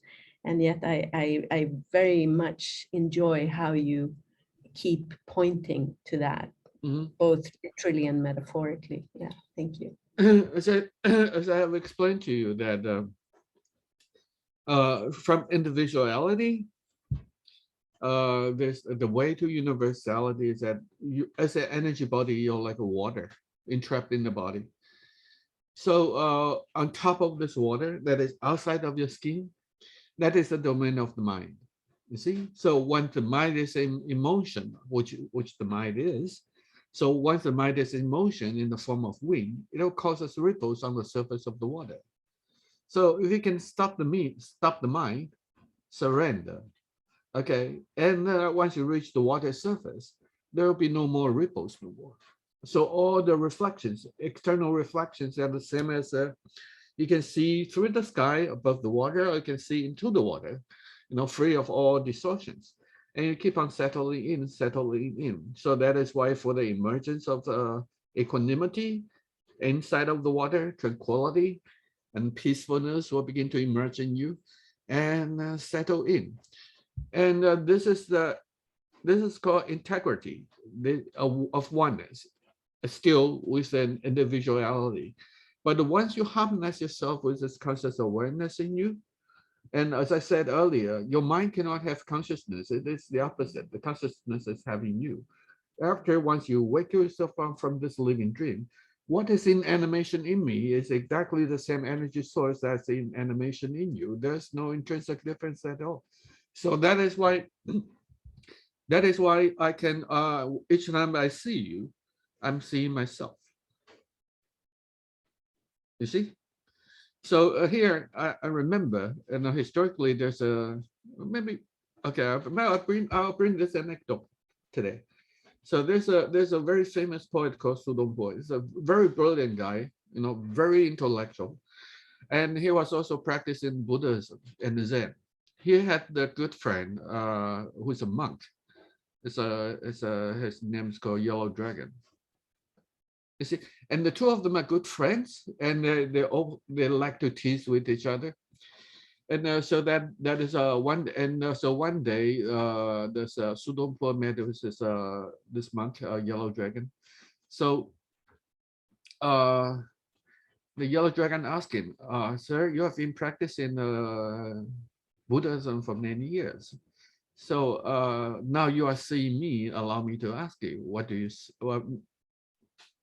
No, the Sudongpo asking, "Oh, you are a Buddhist monk. You have been practicing Buddhism for many years, and now you are seeing me. What do you see?" The monk said, "When I see you, I see the Buddha." And he was very happy. Okay, and now your turn. Now this monk asked him, "When you see me, what do you see?" And because out of his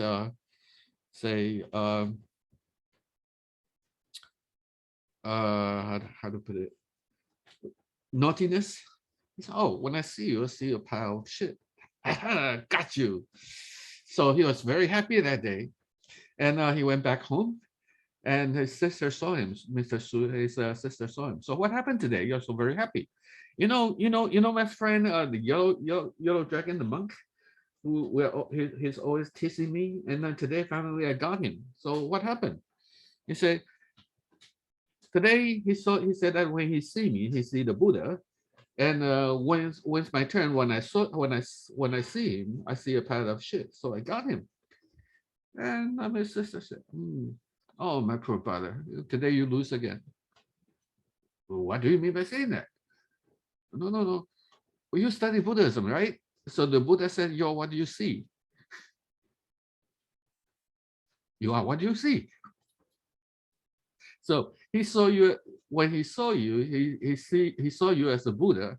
He was talking about himself. When you saw him and you saw a pile of shit, you're talking about yourself. So you're the shit. Make sense?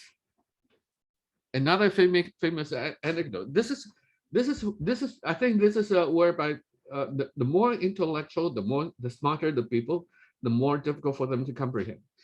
Another anecdote is that this Mr. Sudongpo, he was so very much into the Buddha's practice, and one day he had some insights of his practice, so he wrote a letter to this yellow dragon. He said, I practice the 8 noble paths. Okay, so now I have reached I've attained the level whereby even the 8 winds in me cannot move me at all. I will not be bothered with the 8 winds no more. That's energetic vibrations in me no more. No.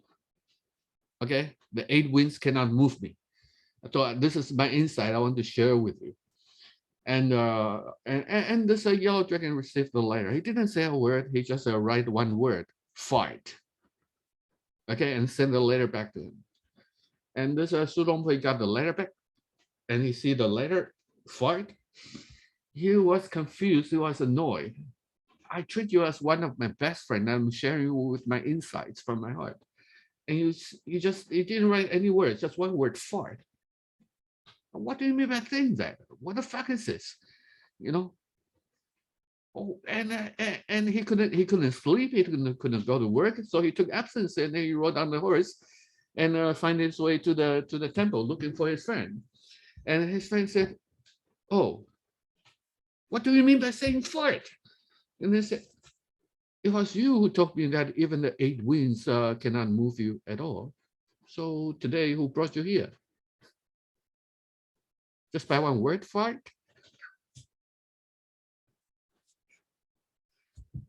It's a very famous anecdote in Chinese. Make sense? This is Mr. Su. He was still bound by his intellectual excellence.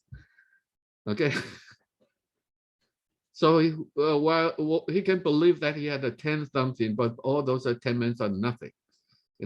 By one word, he took absence from his job and traveled from his city to the temple, and trying to find out the reason why. See? Make sense? Any questions?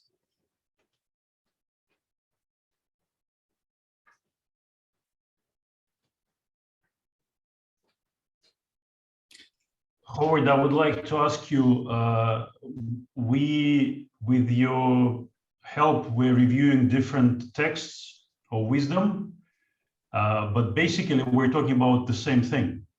So in terms of our practice, how can we improve our practice? Compare it to our initial course when we had 12 stages. And after you help us to understand more of the ancient wisdom, how can we put it into practice? Or the idea here that it helps us, our intellectual understanding to start with. Okay, when it comes to practice, you need to practice only when you're not there. Okay, so I think this is critical for you guys. So this is why from the master program, I have provided you with the general outlook. But in Prana Dynamics, technically or skill-wise, there's only routing, alignment, bypassing, inflation, deflation, synchronization. And once you get all those principles, and then in application, there's only tension modulation. So next in next class sessions, we'll be talking about the tension modulation and one of the key concept and application. It's called chaotic ring. Okay, once you're in application, you are like a chaotic ring. So once you have mastered the rabbi's principles and the elevate yourself, you have become in oneness with this magnetic fluid in the form of conscious awareness.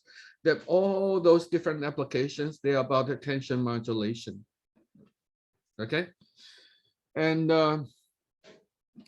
once you stabilize with this conscious awareness, and you can inflate and deflate your fascia, and you know how to make use of it, and it's up to you to elevate your style, because instead of trying to copy me, it's a mission impossible. So once the principles are in place, and all the rest of the application is about tension modulation. Okay, and the chaotic ring is the key concept for Tai Chi applications. Okay, your whole body is like a ring. Okay, like a hula hoop. Whenever people touches you, okay, and you just disappear from the contact, disappear from their touch, the whole space is yours. You can modulate the tension to neutralize him, to control him, okay, or to counter strike him. You know, you have the total freedom. It's up for you to decide.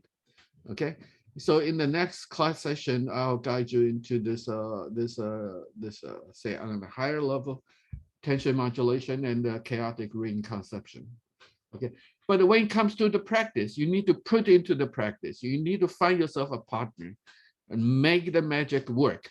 Once you become the energy, this magnetic energy potential that which makes the magic work, to practice martially or not is irrelevant. Like in my case, I've been married for more than 20 years, and my wife and my son, and they never saw me practice any forms at all. Okay, no. And do I practice forms? No. I almost forgot all the forms. By forgetting all the forms, I'm free to improvise any of the techniques. Okay, and this is what I mean by saying that I graduate myself from the forms. Not only for me, I can see it from my father in his later age. He don't practice form. He totally forgot all the forms, to the extent that when his students ask him to teach them the saber, my father has to ask me, to teach on his behalf instead, because he totally forget about the sequence of the saber forms. And I have one of my best friend, Master Zhu in Beijing, the orthodox of Yang style Tai Chi. He forget about the forms already as well. He don't practice forms. He just practice spontaneity. That is, he asks his student to touch his hands, and then he just fly them off. And that's it. I call that tension modulation. Okay, I am this magnetic energy body. You are this mind, the electric energy entrapped with the electric energy in vibration. So when you touch me, I just modulate this magnetic fluid flow throughout my fascia to conflude in your electric energy at my free will. Make sense? Yes, it does. Thank you.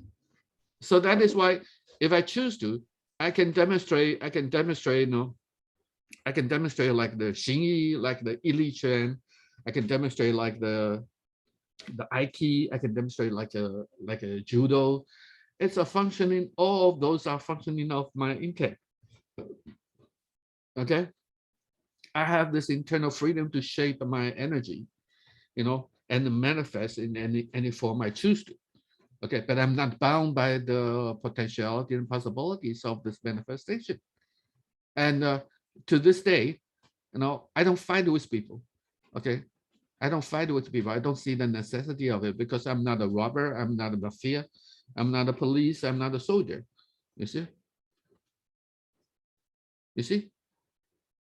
So my internal evolution begins to accelerate only when I let go of this contention in me. Exactly like what Trillian said before. I become aware, more and more aware of this magnetic emanation from inside of myself. So whenever there's the uprising of anger, desire, wants, I just neutralize them.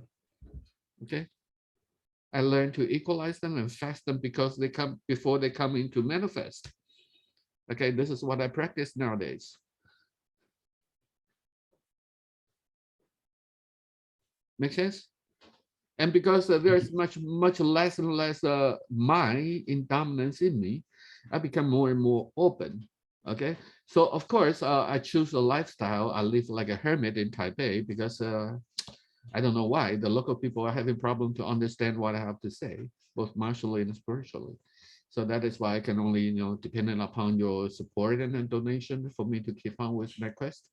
You know, but in Taiwan, I live like a hermit life because people are having problem to understand me, you know.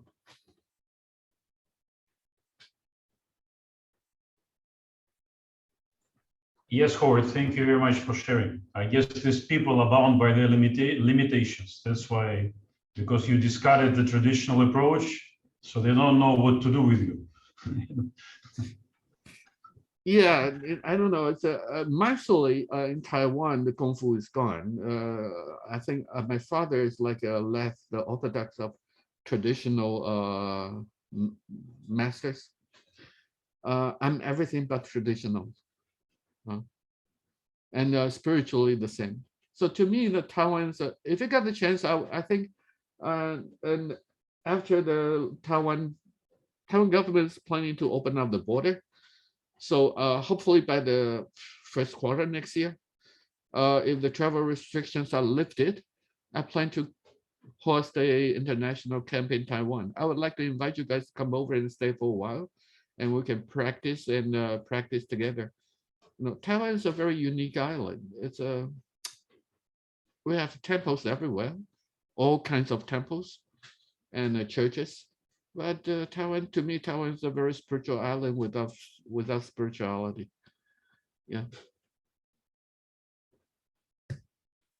Yes, thank you for sharing.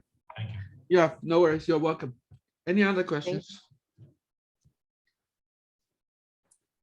I would just add an observation too, Howard, just in respect to lineages and traditions, is from my own personal experience of kind of following a syllabus until I had met Master Wong 20 plus years ago. And he just had two words: feeling, awareness. That's what we practice. And it's just so much in the spirit of what since I've met you, exactly that. And it wasn't about forms, because forms trap the mind into doing and wanting and elevating one's ego. But the feeling awareness, I found myself accelerating my own development by deflating that ego, deflating the notion of the tradition, being respectful of it, of course. But that's just, you know, seeing your words, and I should say hearing your words and seeing the way that you've helped share your knowledge. It's really a great path forward, I think, for many, many people, for those that have the eyes to see and the ears to hear. So that's my observation.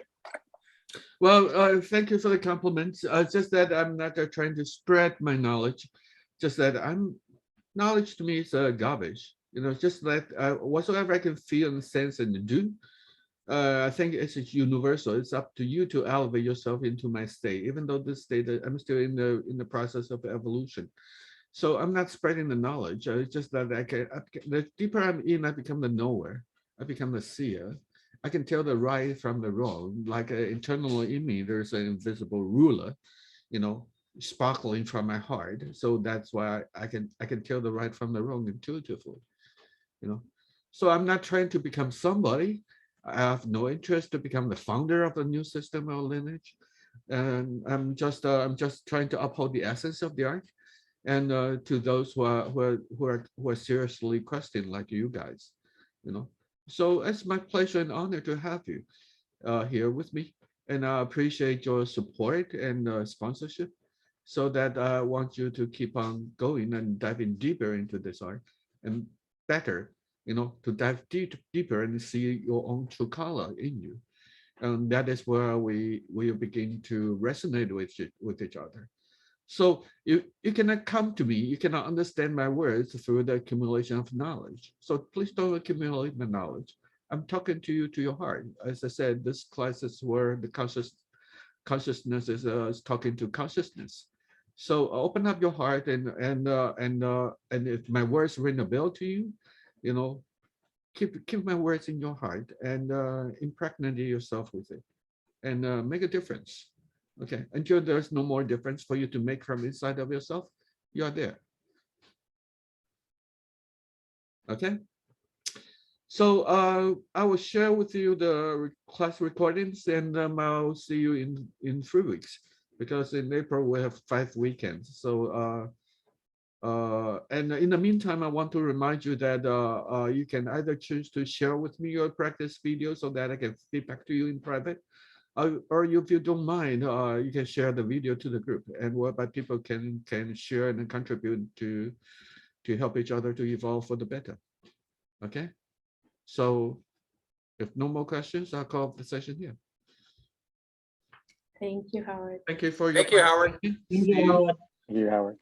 Thank you, Howard. Thank you, Howard.